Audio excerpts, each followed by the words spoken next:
Oimore nyakuram gajuangen geno maranirio makare tarika boro ni dwe marangwen ganario prayo kodangwen wai ikoni mathote chendo ni maro imore magmotuche dio chieng makawuono kabende wamanyo ni mago motuche wengwa nyato mago makaluo mar keting'eyo tendre gi mago mabende owinjore ibed kod ng'eyo kuram gajuan to mokwongo wachogi mago mwami opek. As if this is a case whereby once you are called the parts down, you must own up. Jatend piny Kenya William Ruto golo siem ne joma uso mbolea mabandia ka od bura bende ne oketo jatend migawo mar pur Mithika Linturi tesre. Ato kwa bichungo ngomo nikech ki stop salary mar ginene mar jonyeri.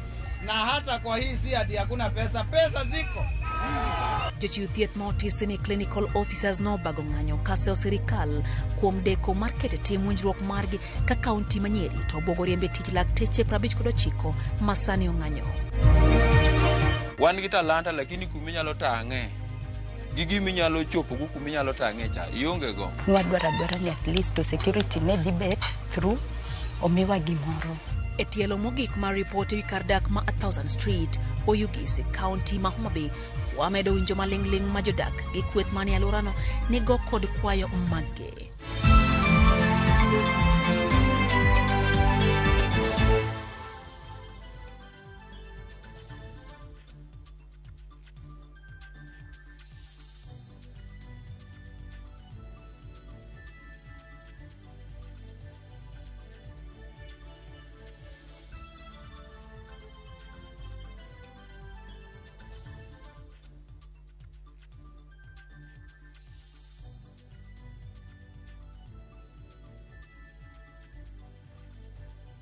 Machiegni nyakuram gajuang chenro en oyimorero kamano kuom RamogiTV mara mi weche manyien wa ikore makare mano ni bedo kod ng'eyo kotendre gi mago motimore odiochieng' makawuono. Wan gi jaloko mar Wilson Ochuka be thuolo mar go kodwa mbaka wantiere lae wa mar ote machuo kare adek auchiel no kabende wantiere live e Facebook kacha gi YouTube RamogiTV Kenya oroko pachi e chenro ni mar oyimore anya to mago motendre kod weche mwakilo ni otieno makawuono. Machiegni nyinga Lydia Okeyo.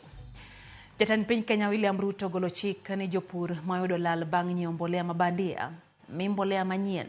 Ruto noloso kanolimo dero maduong' mar NCPB mantiere Eldoret golo siem bende ne achudhe ma osebedo kaka mbolea mabandia wuok mager gi kambi mar Kel Chemicals mowacho ni odhi ataro gi ratiro mar jopiny kendo rocho chenro mar jopiny owacho mar jiwo tie mar chiemo pacho kae.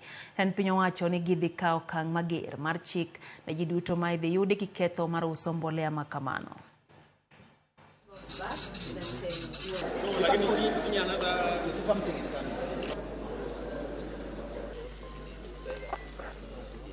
Tuko na fertilizer ya kutosha. Every farmer will get the correct fertilizer. Na wale watu wachache, kwa sababu kuna wakora ambao wanataka kuhujumu hiyo kazi ya muhimu ya kuzalisha chakula. Nilisema na narudia nikiwa hapa West Pokot. Hawa watu ambao kuna kampuni moja inaitwa KL sijui nini. Nimesema hawa watu number 1, kama kuna fertilizer mkulima amenunua na sio correct, huyo mkulima lazima akuwe compensated, apatiwe fertilizer ingine free of charge. Na wakora wote mambo yao ni matatu. Ama tulikubaliana namna gani? Si mambo ni matatu? Wakora wajipange. Jatend migawo mar pur kod pith Mithika Linturi oloko pache kendo yie ni mbolea mabandia ne ous ne jopur kendo koro dwaro ni obila omak kembe manoloso mbolea no kendo uso ne jopiny. Linturi mano oket kama tek kod penjo e nyim komiti mar od bura mochung' ne weche mag pur olero ni Kenya dhi yudo mbolea manyien mowuok e pinje maoko kochopo tarik 12 dweni mondo mi ores jopur machano pur. Duol mar KEBS to bioseo na dero maduong' mar cham mar Kenya NCPB nino kochiwo ne gi thuolo manono mbolea mabandia. Lefa Marolta Nyambaga ne ntiere od bura olwonwa report no yo machal kod mae. Ite nyim komiti mar od bura marango weche mag pur kod pith e kinde ma jatend migawo mar pith kod pur Mithika Linturi okalake ni migawo mare koyango mbolea mabandia no mosebedo ka chopo ne jopur e pachoka. The fertilizer that you are supplying was not good, why did you just decided to keep quiet? Can we be able to be told how many bags were they, and who is going now to meet the cost for this? Kata kamano, weche noduogo muomo Linturi kendo go bade piny bang' achiel kuom apisas mag NCPB luchore kod gunia mar mboleano kendo pedhe nyim kamiti mar od bura. Yeah, point of order, Chair. Who has come with this bag? You know, it's good to know who has brought this thing. Where is the owner? He's coming. Because the ministry is saying they don't know. The ministry that has brought. So the CS, can you own up your product? Od bura moro bang' moro ne gwelo buru mar mbolea mabandiano kendo ka emane Linturi ogoye bade piny kendo chiko mondo kaw okang' ne kambi mar SBL michich gone ne oloso mboleano. This is a case whereby once you are caught the parts down, you must own up. And if this is what you are calling fertilizer, then it is not fertilizer from where I sit. And this is not what my ministry is distributing.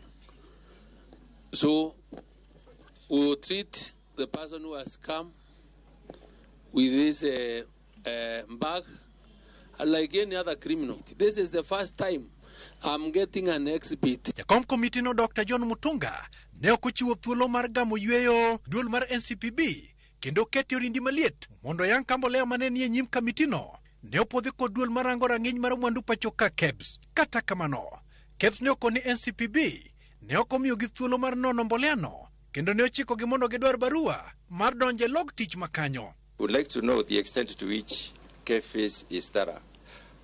If you are that thorough to pick 500 samples, could you have missed this conditioner?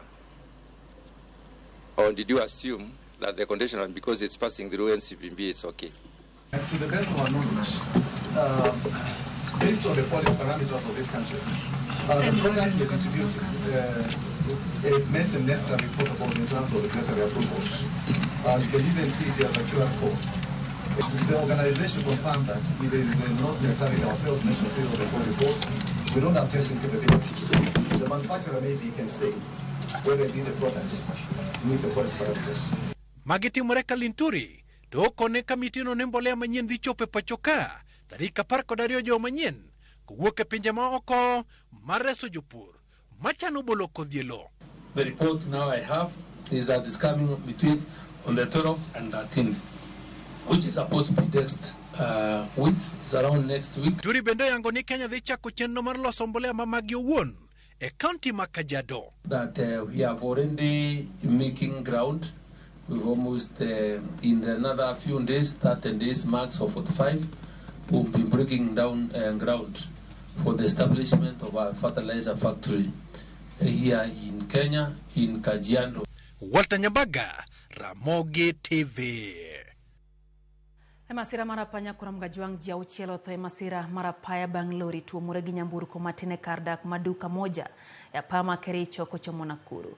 Komanda mar obila marita paya gwenge makono Dorothy Muleke oyango ni nyamburko matino na temo kadho nyamburko mamoko to emano tuomore gi lori mane bire nyime.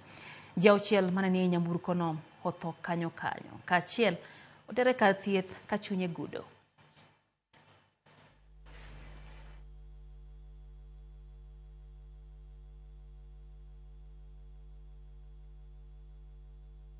E kinde mang'anyo ma lakteche podhi nyime nyakora mgajuang riwruok mar Kenya Union of Clinical Officers koni riwruok mar Governors ema koro obedo ohinga yudo duoko maber mar tieko ng'anyo makamano. Gikoni twak gi kod migawo mar thieth juma mokalo ne oyie chiwo omenda mar ndiko jochiw thieth mag UHC ka counties to tamore chwe kogno. Kaka yutomoni leronwa, counties kaka Nyeri osechungo sara mar jochiw thieth mane ng'anyo gino ma lakteche koni ok bibogi kata matin. En odiochieng' maraboro mar ng'anyo mar jochiw thieth e bwo riwruok mar Clinical Officers kawuone gibago ng'anyo e chuny boma ma Nairobi mar sundo piny owacho mondo mi ochop kare dwarogi. Jodito mag riwruogni koni riwruok mar Governors osebedo e kindgi kod ng'anyo madhi nyime kalore ni gidagi chwe kok gi winjruok mane obedo e kindgi kod migawo mar thieth bang' twak. Wasebedo ka wabedo kwa wuoyo gi Ministry of Health mano bade mar health maginene Ministry of Health to nitiere winjruok moko mwasebedo kwa loso kodgi, lakini kama shida nitiere en Council of Governors. Chemwe inyore kamaeni. Gimoro midwaro kende mana signature achiel kende. Ok gidhi giwinjre to giwuo gi governors ka mondo giwuo gi nikech gin joma wuoyo gi nyaka gi Anne Waiguru. Ok odhi okaw Anne Waiguru gi jok motelo kanyo to ginyise ni neno gima timore ka. Sirikal osegolo pesa mondo chul joma iluongo ni jo UHC mondo ketgi e permanent and pensionable. Dak udhi umigi igo signature nikech pesa ok maru, pesa wuok e national government. Jochiw thieth gi bende oseyo weche mag jatend piny makoni piny owacho onge omenda ka gilero ni gin gidwa mana mondo mi chop kare winjruok ma osebedo ok ketho dwarogo. Jana nimemsikia akisema kwamba hawana fedha za kuendelea kuwekeza katika sekta yetu ya afya. Lakini nauliza hivi, ni fedha ngapi ambazo sisi tunauliza? Kama maafisa tabibu wanauliza tu bilioni 1 kwa miaka 4 mizima. Bilioni 1 peke yake.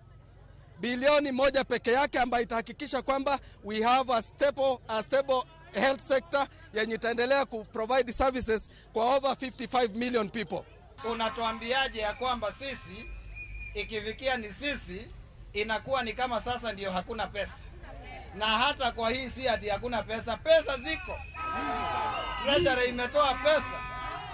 Bende giseyo moko kuom counties ma osebuogo chungo sara mag jochiw thieth ma ogomo kaka county Manyeri. I hereby instruct the Department of County Public Service Management and the County Treasury to immediately stop salary processing and payment to the affected doctors. Number 2, thereafter we shall move to the summary dismissal of all doctors who continue to be on strike. Gibro stop tu lakini pod gibro mwachulo gikendo nikech watu okwa bichungo ngomo nikech gi stop salary mar ginene mar jonyeri. Gima nyaka nyisi ni ng'anyo ma wan go ni en ng'anyo makata koto ng'eni wang'anyo. Koto wuon ong'eni wang'anyo. Kisungu wacho ni gi dhongere ni protected strike. Koto ng'eyo ni jogi ng'anyo nikech ka gitero wai koto bo nyiso gi ni kara ma jogi ng'anyo ni nugik kanye. Ng'anyo mar riwruoge mamoko kaka KMPDU ni odiochieng' mar 26 kaka wuone mbui mar jagoro maduong' mar riwruogno ne ginyono piny ni ok bibuogi. Kiny gichano bago ng'anyo maduong' e chuny boma ni ma Nairobi. Judith Omondi, RamogiTV. Jatend piny Kenya William Ruto golo chik ni or jolweny mondo mi odhi oger skunde mano kethi gi jomaundu e gwenge mag Nyanduat. Ruto kuoni chendo no ochakra yanga tich adek mar jumane ka omedo ni sirikal biro keto jolweny mondo mi ojiw arita e skunde duto mag jomaundu osebedo kasando. Olose kinde sidho kambi mar simiti mar Chemtech Limited e gwenge mag West Pokot. Mimi nataka niseme nikiwa West Pokot, in the next 2 days jeshi watakuwa pale Jesoko na watakuja pale kuhakikisha kwamba hizo mashule imejengwa, na watakuja pale kuhakikisha kwamba shule zikifunguliwa next term watoto wa kutoka hizo shule watakuwa pale, na tutakuwa na askari ya kuhakikisha ya kwamba watoto wetu wanasoma. It cannot be the case in the 21st century in Kenya, a democratic country, ya kwamba ati kuna watoto hawajaenda shule ati kwa sababu ya watu wakora wachache wanakimbia hapa na kuiba ng'ombe na kufanya ujinga. Joseph Mwenda mong'ere kaka DJ John Falme kod Jiamo Kabich gikone oyudo fungruok ewi bura ma osebedo katudo gi nek mar apisa mar okwach kich Felix Kitosi. DJ Jo gilange dhi bedo joneno mag sirikal e burano bang' yangore ni onge neno matudo gi nek makamano. Mabiro bang' ogaye mar jomin buche weto oko bura matudo gi kod nek makamano kuom onge mar neno. Achich machielo Alan Ochieng to ogaye mar jomin buche odonjone kod ketho mar nek mar apisa mosenindono kendo ibiro somne ketho mage e doho ma Kiambu.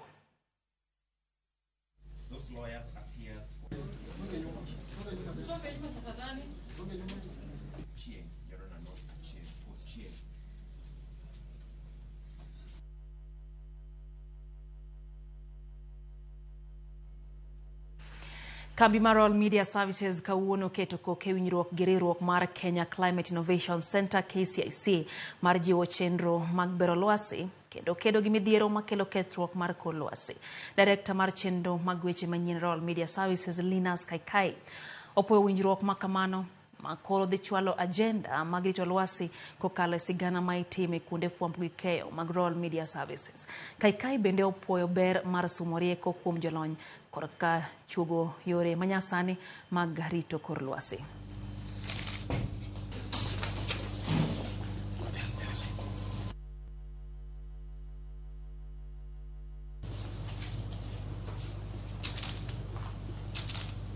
we are looking forward to a future of a very constructive partnership between RMS and the Kenya Climate Innovation Center in terms of providing very authoritative information to our viewers, our listeners, and our readers on all matters climate change. So we ask people to look at climate change as an opportunity. So the way we see this going forward is for us to be able to use the real media platforms to reach the grassroots and encourage people to come up with innovations that support us in terms of fighting climate change. Kurom gajuang endaka kanyo apar kodangwen bang sa adek marotieno chenro eno imore hero kamano kuom medo kete mana kae RamogiTV wako yuo mokwongo kata kamano kapoka wadhie yueyo no mokwongo na singoniang nwago kodi mbaka winjie pachi kotenre kod weche gi manyien mawaikoni. Dorothy wachoni entiere kodwa kendo winjo weche gi eyo makare entie kumoro ni Malanga Dispensary e county Masiaya kaeto lungre DLE opong entie kanyamkago magogo kaito Karim Okinyi Owino to wacho kanyo ni Ramogi ler mokalo kothe mago pinyo wuoyo entiere awende gweng moro ni Manyata village kaito Brian Omunupi wena Mahele wachoni en bendo sayore budho Duor Olima wachoni entie Bungoma gi jaod Dorina Sipo kaito bende wantiere kanyo gi David Onoka Wodrinya wachoni weche gichopo ne eyo makare gwengo Marinya neno ote maro chieng makomino wachoni entiere Giem Masogo wach mbolea to koro siasa ema koro sekete wachoni gikelnwa jogo giwe kuondowa gi weche manono ma okonywa kaka jopiny kaeto wacho kanyo ni Kenya weche magoyo makoro ng'enye kaeto wacho ni ok gimora ahinya kaka serikal osebedo kaneno kiketo ni kelne oganda mbolea ma ok ni kare to olingalinga kawuono koka jatend piny ogolo duonde Joseph Bright wacho ni entiere kodwa koe gwenge ma Ahero kaeta Lindi Nyalego wacho kanyo ni entie Kayombi kaeto wacho no mora ahinya gi chenro Rolex Odhiambo to wacho ni Mombasa weche gichope yo makare kaeto wacho ni serikal en mar jok mantie kod shares adieri wacho ni sani Ruto tamore winjo oyuak lakteche kendo tamore sama jotuo to thoyo osiptende opogore medo kanyo ni okochune nikech sama otuo to ndege ochomo kode e pinje maoko aslas nyaka koro wigi yaure mano pach Rolex Odhiambo. Austin Odhiambo bende wacho ni gweng ma Nairobi weche gichope yo makare beano Samuel Wudamani Samuel wacho ni entiere Game Luri Massive Siaya County gin kanyo gi Eunice Brenda oworo wach mar masira magapaya ma osebedo katimore pacho kae kaeto wacho ni weche gichopo negi e yo mawinjore. Morris Oduor to wacho kacha ni osedonjo kendo serikal mar Ruto en kambi poko neno migao mar serikal mopongi weche mag mibadhi nyaka ne mbolea mar jopur kaka serikal ne mano Morris Oduor wacho kamano. Boniface Otieno Nyawawa wacho ni en wuod Mino Ginga entiere kodwa e chenro kae nyakoro mgajua ng'aeno bende Ricky Roke wacho ni osachakien kaka pile bende ote kanyo mar Faith Mzomo Faith entiere gwenge mag Malindi wacho ni osachakien kata kamano wacho ni tende Kenya Kwanza ni ntiere kaka bago gi matin na wacho ni hapana wayo matin maeno imore kikide mabor.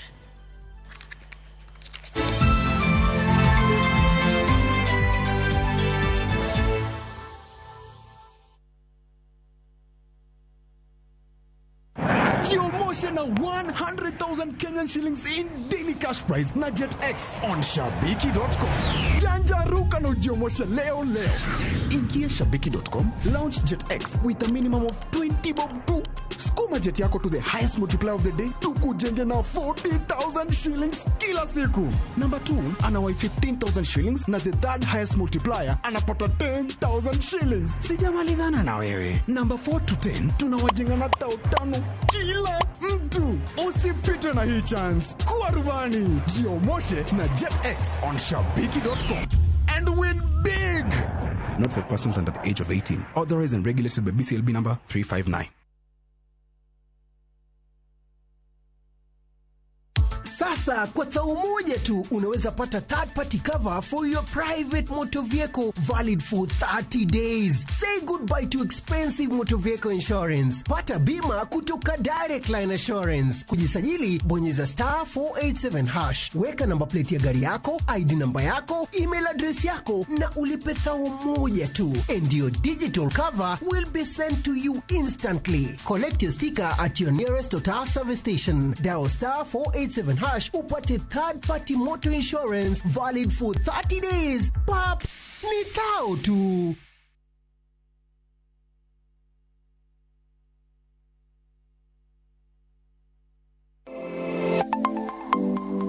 Chenro ka chenro en wuoth makende.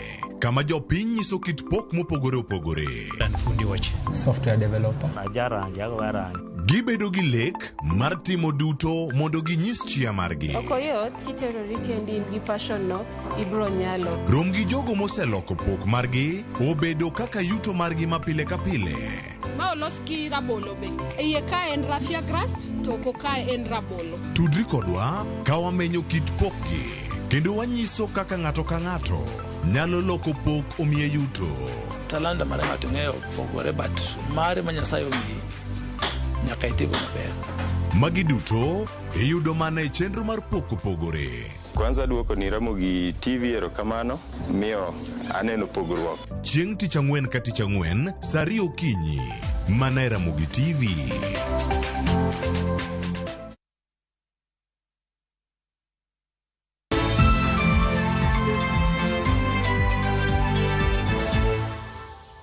Machiegni kendo nyakuro mgajwang'ero kamano kuom medo kete mana ka RamogiTV. Odiochieng' manyoro ne wamanyo ni maling'ling mar kardak mar 1000 Street mayudre Oyugis e kaunti ma Homa Bay. Gimoro ka gimoro nyakuro mgajwang' ni kod kore gi atache kata mana ot ma mabati ne olokore ye nyalo bedo manyilni gi rangi kod kombe ma opedhi maber. Odiochieng' mar ariyo George Bati yango moko kuom mich mopondo e kardak ma 1000 Street kendo twak kod tend Oyugis ewi kaka inyal reso oganda anyato joma tindo malek gi sani duono. Kaluwore ni mudho japand weche. Bang' ne luorore odiochieng' mangima kendo yango kaka 1000 chal kod kisigande. Ne ochuno mondo wachak wakikre gi mudho mondo wagilie kaka dibed ni weche chalo e seche ma mudho ema obede komtelo. Wayudo ka johala matindo pod dhi nyime kod menyo gi ngapaya to kod kata mana e chiro e chuny boma ma Oyugis. Kendo kaka timore e chuny boma bende e kaka timore e 1000 Street. Jouso pod obedo kod mwandu gi ka joma lao donjo e udi kapok saa ohinyore bende yuko. Okinyi bang' mudho bende dar kendo weyo ne ler kom mar telo.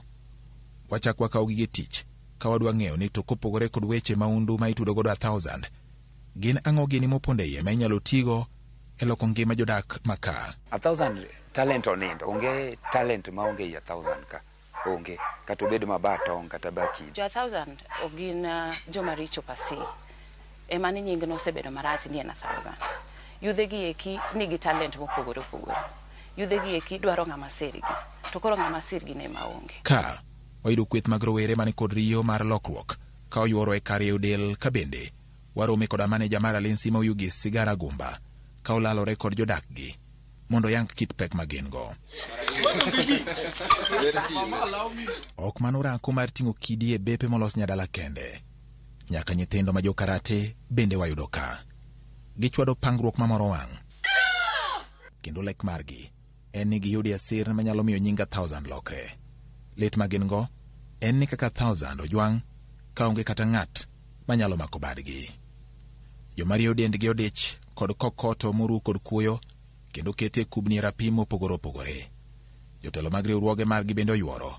Giyango ni kata biro ni pod gionge sir to nitie okenge magiseketo. Koro kane wabedo piny to ang'iyo to kaluwore gi nying mosebed kimia 1000 kuom higni mokalo chien. Nwaneno ni koponi yudhe gi eki ok wamiyo gi kamoro ma ginyalo beti, gimoro ma ginyalo timo.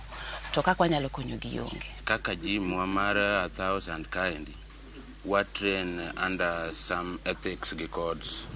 Ok wa train mondo watim timbe ilago, wa train mondo wakel ji kamoro achiel, mondo at least joma nigi challenges we can identify challenges gi mondo wakony gi wa move as a team.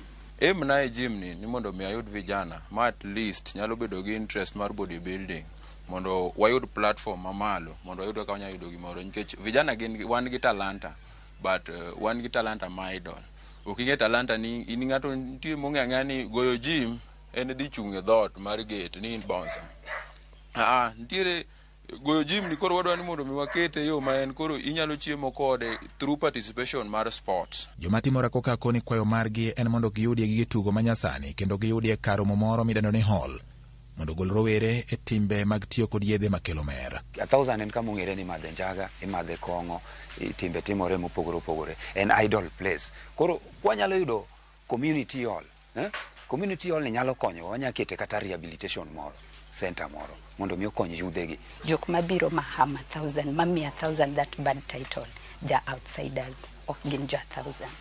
Koro nwawinjore ma at least sani gima wanto gimane podwa yuago is security. Yeah, nwadwara ni at least to security ne dibet through omiwa gimoro mwatimo. Wan gi talanta lakini kuminyalo tang'e. Gigi minyalo chopo go kuminyalo tang'e cha ionge go. Kaluwore kod jopuonj mag nyithindo matugo karate, nying marach osemiyo kata mana joket mwandu ok nyal donjo 1000 ka okoni jotelo nyaka koro ywa wigi kendo gikonyi kelo lokruok ne jodak ma 1000. Wach mar nying mar 1000 rach ni osemono kata investors biro ka. Mono jotelo donjo ka nikech luoro. Gima kelo wach marach mar 1000 wan kaka jok modongo moyudo 1000 kadhi mbele. 1000 obedo stigmatized gi drugs. 1000 obedo stigmatized ni kaya mimadhe nyasore maonge kumachielo yugis ka kendo mimadhe nyasore. 1000 ka ne mi ji kwale to bende ji negore. Koro ngini that culture kosebedo developed to onge ng'ama timo gimoro mondo gol this negative stigma mantiere iye kae nyendi. Mae mosemiyo 1000 iwacho na 1000 rach. Anyalo chiwo recommendation ne stakeholders mantiere private sector ni gibie gi riwruoge manyalo konyo yudhe mantiere iye kuondegi mondo yud nafas. Tije opportunities nitiere. King'iyo development agenda mar the municipality gi push for economic growth and job creation for the youths. To iyudo ni seche ma opportunities gi obiro, ji serve personal interest ma youths gi pod dong' ka gin oko. Bang' ne romo kod maneja mar municipal ma Oyugis Sigara Gumba e kar timo rako e seche mag okinyi, ne ochuno mondo waluwe nyaka apise mondo yangnwa chenro ma gin go ne boma ma Oyugis koting'o jo 1000 Street. E apisi mare Sigara Gumba lero ni kata obedo ni Oyugis nyocha eka oketi e rang'iny mar municipal kendo kaluwore ni dwaro mar chik en ni kapok otim chenro moro amora nyaka winj pach jopiny. Osechako timo romo kod jopiny koting'o jopiny ma 1000 Street eneno ni chenro tim kaluwore kod dwaro mar jopiny. Gima wasechako timo en ni waseloso twak, kalenda mar twak gi jopiny. Asebedo gi jo 1000 wasewuoyo miluongo ni public participation. To kata kiwe structured ones mopangi, an owuon okinyi atiyo tije ofis gi tije mamoko kadwa giko dhiambo ka tadhi go mbaka gi vijende gi mine gi jok mopogore opogore madongo e lainde duto gi corridors mag town ka tathoth 1000 kanyo nikech an ng'ama pod tin kata kasekalo the formal youthful age to jogi aelewa gi tang'iyo ambe chon ndalo mana struggle kama nyutich to kaseyude kuonde mopogore mobina gika nyaka reflect nyaka ng'i chien ni magi mana jok matindo kaka an ginyalo bedo ni negi safa kendo gidwaro kaka an. Wawuoyo kodgi makunga nyiso gi gik ma nyaka watim kaka jok matindo mondo waluong tije obiko yugi. Sigar koni chenro margi menyo tir dwaro mar jomatindo mondo gibed gi yot e nyiso were magi kendo ni kata mana gero udi manyasani bende idhi chwale jo 1000 kachiel kod puonjo gi weche mag ohala ka joma ibiro mi tije gin jodak ma 1000. Governor nokelo project moro ni kowuoyo gi the World Bank through the State Department of Housing and Urban Development. State Department of Housing and Urban Development ogaga turubi ne piny mangima. To kagidonjo Homa Bay ka, to ne omigi proposals kuom informal settlements teman gidwa neno.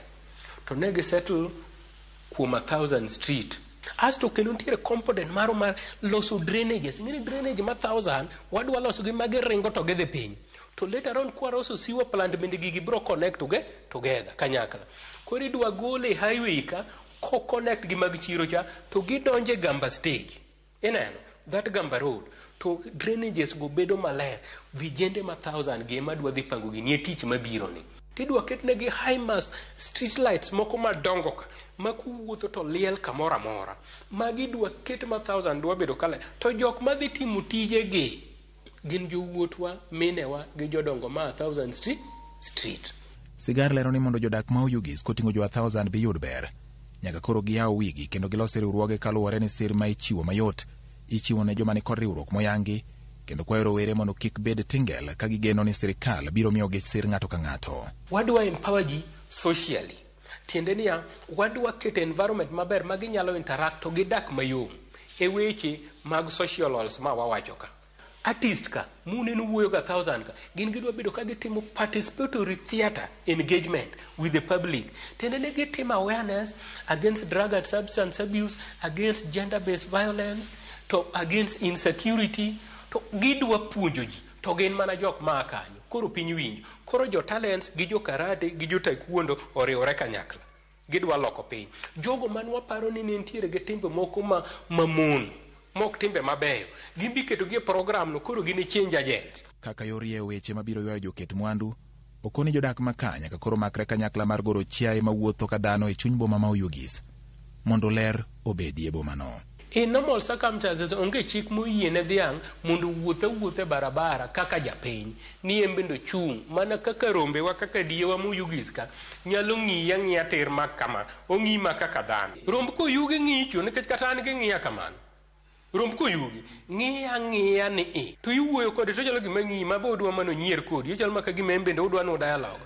Kore mase dhi awacho ni okay an to kabi duokora kodu adhi ruonu na luongo wegi gi te ma wabedo go piny muwuoyo go ka wan gi jodongo gweng' nyaka administration nuting'o nyaka chief ma koyugi ka wabedo kod gi piny anyiso gi chike mane ok ging'eyo. Bang' winjo ywak mar oganda e boma ma Oyugis ahinya jodak ma 1,000 street kendo tend municipal bende chiwo singo margi. Ting' koro dong' ne tend county ma Homa Bay kod jotelo mamoko moyier mondo ru keto e tim okenge mabiro reso tieng' masani kod mabiro ma Oyugis kendo gologi otodo mar onge mag tije, kethruok arita kod tiyo kod yedhe makech makelo mer. George Bati, Ramogi TV. Koro Mgajwang' nonro mano makawuono kachiel gi manyoro en geno marwa ne yudo ler makare kotendre gi mago mag 1,000 street kaeto bende en geno marwa ni rawere bedo gino mabende ginyalo timo mar kelo negi yuto. Wadhi mbele. Jokanyo mag bunge la wananchi e kaunti ma Migori dwaro mondo mi piny owacho kony jogo mano hinyore owito mwandu kod mago mano owito johera gi e kinde ng'anyo mano obedo tok yiero 2022. Jafwambo marwa Jojuma noloso kodaka gi jago mayuak ni noyudo hinyruok e ng'anyo go kendo ma weye gi songa. Piny Kenya timo yiero bang' higni 5 ka higni 5. E giko mar yiero nitiere jogo mawuok kod mor bang' bedo joloch, ka moko bende wuok kod kuyo bang' rem yudo loch. Ka ochak higa mar 2007, koko mar siasa mabiro nikech kwedo duoko mar yiero e komno ma jatend piny Kenya osebiro kanenore e piny Kenya. En koko ma osekelo tho, hinyruok mag oganda kaachiel kod kata kethruok mag mwandu. Nitie jowa manogo gi risasi, mamoko notho, jomoko nowito jogi, nitie joma bende nohinyore, nitie joma bende ohendnigi nokethi, nitie joma bende utegi nobedo looted. Koko manowuok e tok yiero maduong' mar higa mar 2022 ne okelo midhiero mathoth ne oganda e kaunti ma Migori, kendo jogo manoyudo hinyruok kod mago manowito joheragi pok chunygi okuo. Migori kane waiko kijende ma okewa uchiel mane waiko kama ne polis ohinyo. Aba kopo nowinjore gi moluor Ruto to wichruok gi no gi akikisa ni to japiny manohinyore manie ground ka ere kaka eto winjruok gi cha nyalo konye. Philemon Boso Tido majadak e gwego mag Nyamome e sabkono ma Suna West ne oyudo hinyruok e kinde koko mane owuok e tok yiero mar higa mar 2022 gino mane orocho kata yore mag nweng'o mage nyaka kawuono. Kaka sodonjo fuko mobaro odonjo fuko momuot kuma kura na chiyo ma hospital kalan conscious ko die manyiso ni ne giyudo ka nindo kanyo agolo buoyo doga wanyo ga liebe Nyasaye mana ka nyisi ar nyathi bogori boza ar nyathi dede ar nyathi nyangufu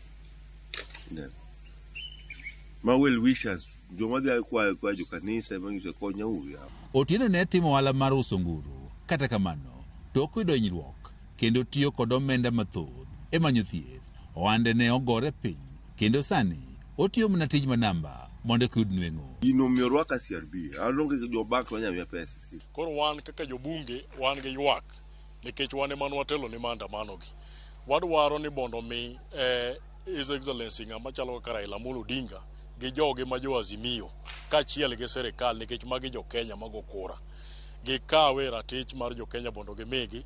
Jogo maneno hinyruok kod oganda moko e kaunti ma Migori ywak ni to kwe duogo bang' ywaruok mane okel kod yiero maduong' mar higa mar 2022. Jogo eko manowito mwandugi, manowito ngimagi kod mago maneno hinyruok nyaka sani koro pok odew. Ne nya konyo mondo waduoge normalize. Gin ka gisewinjore jo dongariyo mane giwarego. Koro wajo mane food soldiers wan koro giketo akany. E seche ma koro winjruok nyalo bedo kinde gi kaka jodit ariyo madongo.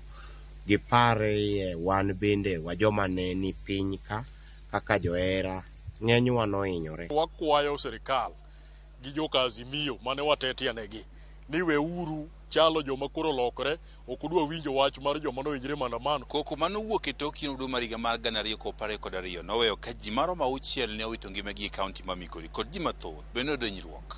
Ka familia gi chunygi pok okuo ka dwaro margi en ni mondo koro migi ratich kaka jo Kenya. George Juma, RamogiTV, Migori. Tend piny Mozambique oyango ni mohingo ji 90 owito ngimagi e masira mar feri manonimo.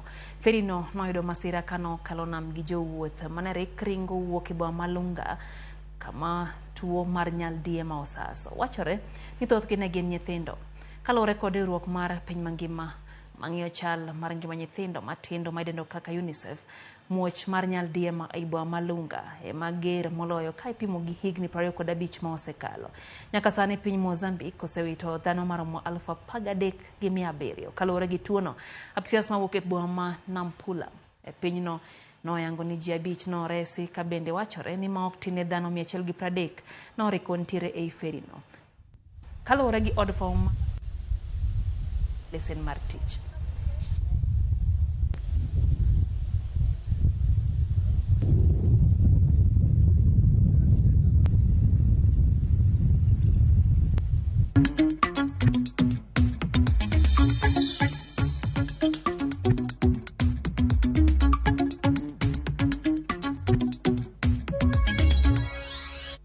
Jagoro mongiore migao mar arita kwe Dr. Raymond Molo golo siem ne kembe mag modhi kod mauta matayo ohala margi tok chik ne sirikal dhi kawo negi okang' mar chik.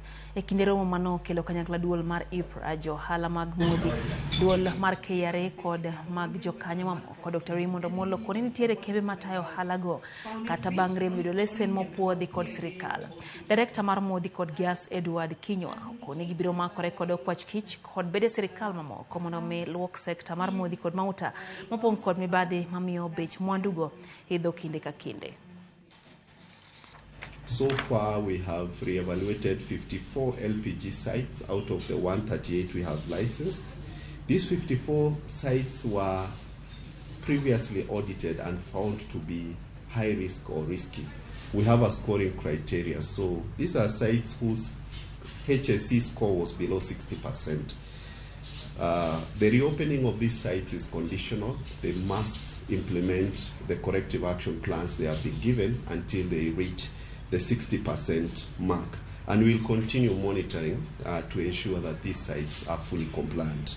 We need to deploy advanced technology for monitoring and surveillance of the supply chain to help in early detection of illicit activities. I want to urge the players in the sector to take advantage of the existing infrastructure of the National Government Administration officers as coordinators of regular inspections and surveillance exercises at the county levels owing to their reach.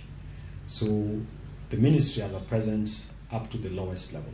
Our officers also need to be trained, they need to understand the law, they need to be able to be mentally equipped. So it's not just a question of walking into a facility and closing it. You must be able to explain to the operators why you are closing it. If they have violated certain provisions of the laws, it's important that they are made aware. En fungruok na jo hale chiro maramba e kar ching'od bura makabondo ka Sipol banga gucho omenda mar ngaf chiwone gi ayanga chiro mogere yor lony manyasani ma omuonyo omenda maromo milion 13.8. Jo hala go ma osebedo ka use lwasi marach kuom higni mathoth sani koro nitiere kod geno ni chenro mag ohala dhi idho malo. Laktar Osongo Bensuda okone chiro marambano ene chiro mokwongo mangafo gere kaunti no kendo gibiro dhi nyime gi gero chirno moko mar miyo jo hala lwasi makare mar uso mwandugi. My agenda items in my strategic plan is market and infrastructure. I want just to talk about Ramba market, a market which is historically on since 1973 in the operation of this market. I want to say that they've been operating under no shade. Today I want to say that this market has 117 market stalls. The women will be having their double doors and their worktops. At the same time, the chairs will be given to them. I want to say that I've branded the entrepreneurial business by giving them aprons as per what they are operating on. Nikech ine makawuoni kelo wa e chiro maramba ka. Ine mathumi kawuono wagoyo. Nikech ine mikelo wa ka, nikech igero chiro majaber. Ne joma uso e chiro Ramba ka. Gimomiyo agoni erokamano nikech komno nyocha antie an bende. Kendo ang'eyo ni pesa mantie kom mar woman rep en pesa matin. Lakini kisange maber miloso kode chiro machalo gima wantiere kawuono ni en erokamano maduong' kendo wapaki kendo wawacho ni tiyo kendo tiyo maber.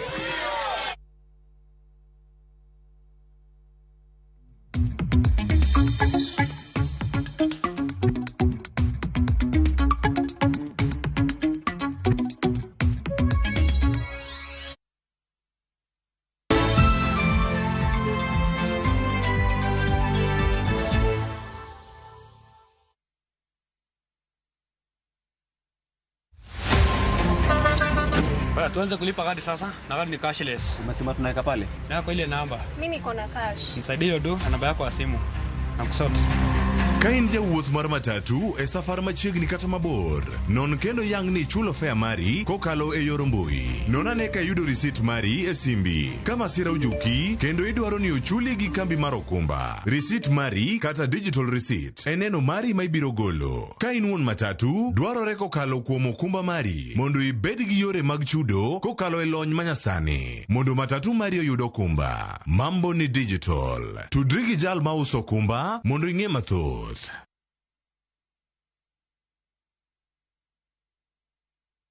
Are you ready to turn your Skizza-tunes into cash? Dial *487 *3#. Choose your favorite Skizza-tune, confirm, and enter to win big. 50K daily, 100K monthly, and the grand draw of 1 million Kenya shillings. Each time you download Skizza-tune, you support our local talent as you increase your chances of winning big.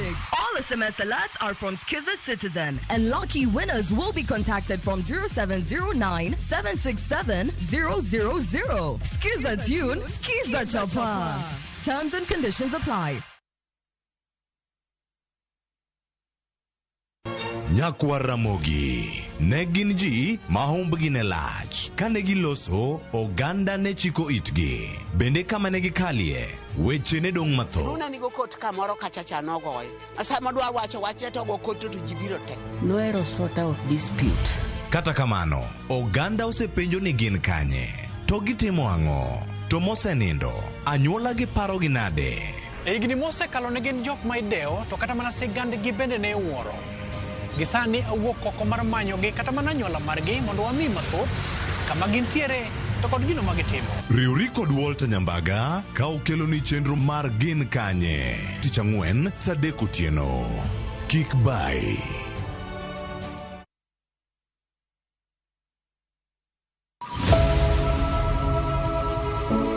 Wuoth mar manyo chang. Wawuoth e piny mar thieth kokalo e wang' jogo mosedake. Thieth sani nitie Kenya ka, dakteche nitie, masinde nigo mwanyalo thiedhi michangi. Kata ibed jachiw thieth, kata mana jalno madwa ng'eyo gik matimore e sekta mar thieth.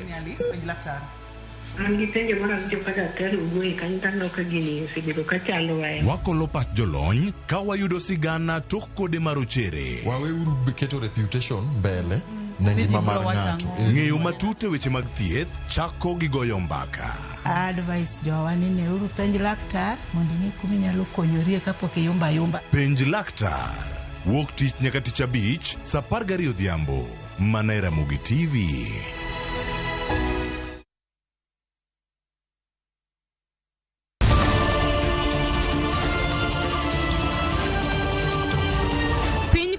To rugi mage. Weche manyien. To chuny mbaka en nyiero, ywak kod muodo lak. Matwak kod duond jopiny. Nyakora Ramogi jong machiegni neno weche manyien. Ma en rupiny kod mbaka oromo e Ramogi TV.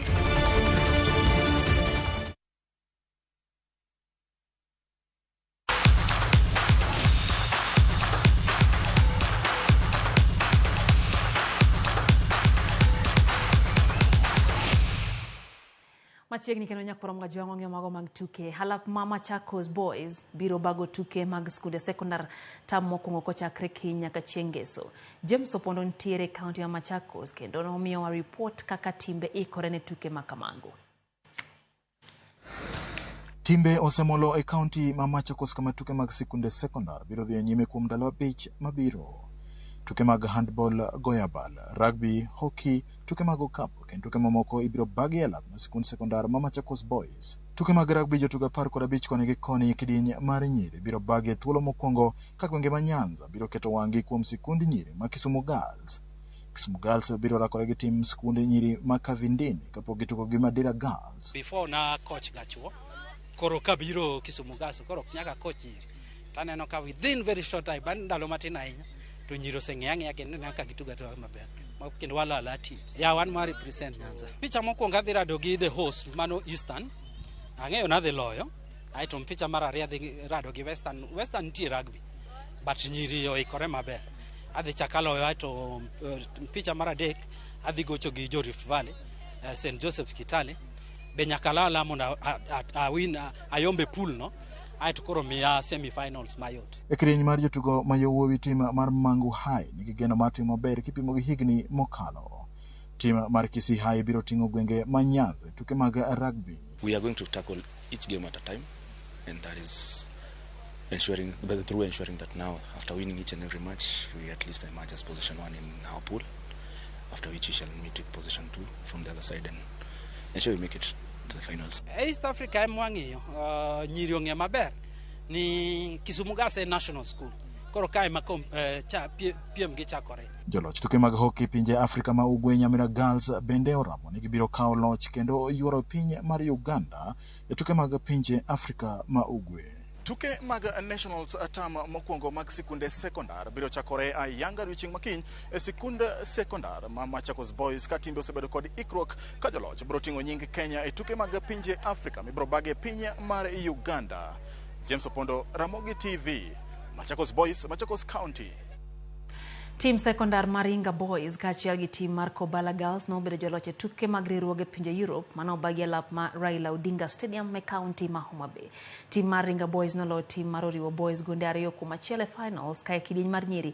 Team mar Kobala nolo team mar Ogandi Girls gola 1-0. Tuke no yora gi jambetre mar EU pachoka Hendrit Geiger kaachiel gi governor ma Homa Bay Gladys Wanga. Awashida anagawa kwa kimezaki katikati sasa. Wanakuja kwa bwana. Hatari anakata. We also have a Cape Media and we also have a Decathlon. Those are part of the partners.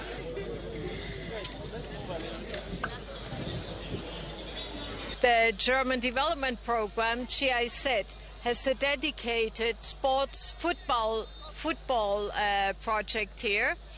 So through sports, we want to empower young people in Kenya. This is not just a football tournament. I think it really is showing our young people, our young boys and girls, what the possibilities are. You know, what is open for them. They are just not local here in Homa Bay. There are possibilities all the way to Nairobi, but there are also possibilities all the way to Europe. I think it is opening up their mind and their eyes to these possibilities, and that's why I find this very, very important for us. Sachagi modong mana juma chiel to tuke mag jogo modak kod ng'ol chakore kaunti ma Bungoma luoro kwa jotugo mag kaunti ma Mombasa ni mar nyaka sani pok gido sir mar dhi e piem no makelo kanyakla counties duto 40 kod 7. Luoro margi en ni wang' ni ka ok gidhi to idhi gol gi chutho e piem makamano ni mar higa mokalo bende ne ok gitugo nikech ne ok giyudo jogo mano yie siro gi dhi e piem makamano. Joja oko ne giler koya e kaunti ma Mombasa. Jotugo mag opich sitting volleyball Mombasa mitugo kod jogo modak kod ng'ol dhi nyime kod timo orako ka giikore ne piem madhi kelo kanyakla kaunti duto 47 e kaunti ma Bungoma. Kata kamano, luoro nitiere kind jotugo Mombasa to chutho ni mar nyaka sani pok giyudo sir mabiro miyo gichopo e piemno higani bang' rem chopo higa mokalo. To wasebedo kwa tugo pile to watimo practice wa to kochopo saa dhi ma onego benu adhi tournaments magu counties to wadong' nikech waonge pesa manyalo tero wa itukego to wawinjo ni pesa to niga tiemi ichiwo ga sport koro wakia ni pesa go dhiga kanye nikech onge chieng' moro manose support wa muwuok muadhi tugo en picha moro marach. Last time nokwadhi higa mokalo cha be nokwadhi koro sani omiwa warning makok wadhi tinyalo idhi golwa yang'ono ituke te. Kaka watemo ywak Mombasa kae kech county government kuja chip in tuke jo mong'ol gi panda kabisa ke jo mong'ol gi no negisa decide ni ogidwa ni gikwech oko koro gima temo kwayo county government kata madala mawinja ni tugo gi mondo gikaw serious ke jo mong'ol kuja ni sanu kwech oko gidwa ni mondo gitim gimoro. Gikoni gisebedo ka gikale midhieche mopogore mar chopo e hall ma Aga Khan kuma gitime orako to kata kamano gikoni pok gineno kata en kaunti ma Mombasa e bwo migawo mar tuke wuok oko mar sirogi. Koro wakwani mondo makie badwa mondo tugo ni wasong mbele nikech nitie jowete wa man county moko neno mak lwetgi masani gin nyaka Nigeria gin nyaka US lakini wan onge ng'ama nyalo mako badwa emomineno ka pod wayueyore Mombasa ka nyaka sani. Team jogo miyo sani nyengene jogo miyo ma last chance masani ka team no kodhi to bedo disqualified team mar Mombasa koro momiyo ni to watimo matek ma joga ni to oro na barua invitation ni to gioro na chon matimo budget to na tero na Mombasa county maka team kodhi to jogi biro moral ni te biro rumo. Giramo ni team no sani ochiek ka gino magirito en mana yudo sir mondo migi kelo kombe Mombasa. Tunakuja kidogo kwa sababu ya changamoto, wengine hawana tikiti, wengine wanatumia tricycle, wengine wanatumia wheelchair. Kama vile unavyoona tulivyokuwa uwanjani, tumejituma vizuri, tumejiandaa. Kata nitie generation mabiro chien kanyo mong'ol mondo gine ni gini nyalo golo ng'ato oko. Ka gineno nuwa be wawuok oko gibende ginyalo timre nade ginyalo joinwa. George Aoko, Ramogi TV, Mombasa.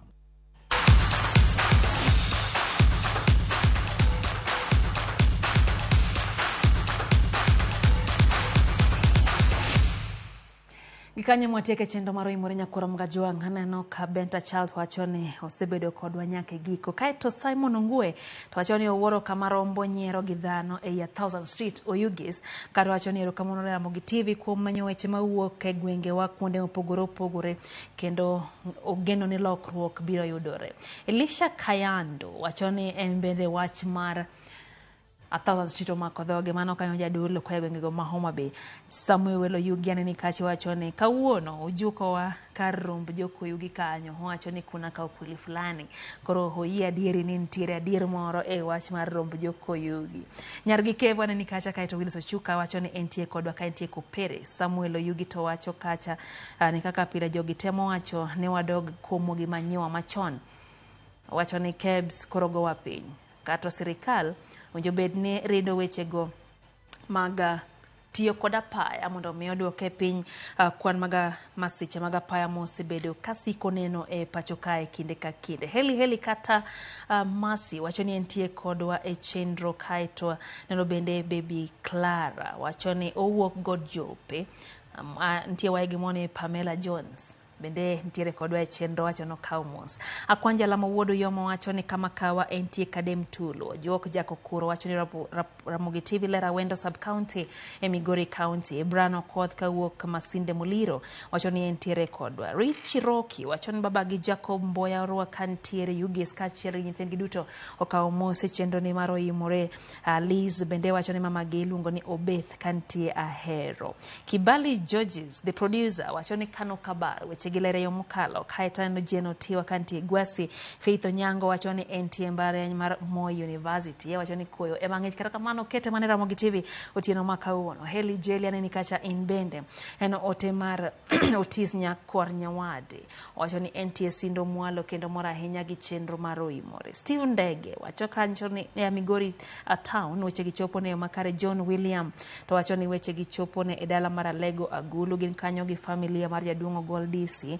Kata kamano giwacho ni buok ma jatend migawo mar pur Linturi koneno ogund mbolea nyim komiti mar pur kod pith to paro ne ngero moro miwacho ni kineno ka onge guok machiemo e alwora mar bucha to bed king'eyo ni guogi emiyang'o kanyo.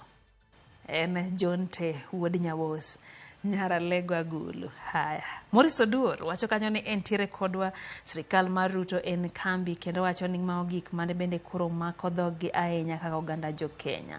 Be en ote kanyo mar Boniface Otieno Nyawawa kantie Kanyamkago wacho mako dhoge kanyo en ni masira mag apaya makoro siko mana kamedore pile ka pile. Quinta Budi mano Madam Teacher kantie Sumbi Girls kawo ote erokamano kuom kete RamogiTV. Otis Nyakwar Nyawadi kendo nyisa kachacha ni sindo mwalo weche gichopo ne geo makare. Otis Tinga Oganyo to wacho ni Rapogi Kanyamkago entiere kodwa hare chakruok. Eve Orlando ntie Mathare Nairobi kaita bendano Rose Raila wacho ni en bende weche gi okadhe kata matin.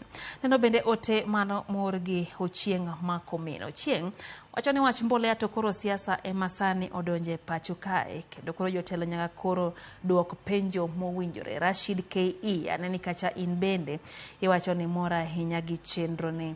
Oguda Kayesu wacho ni entiere Seme Makalda e county ma Migori kaito wacho ni mor gi weche manyien.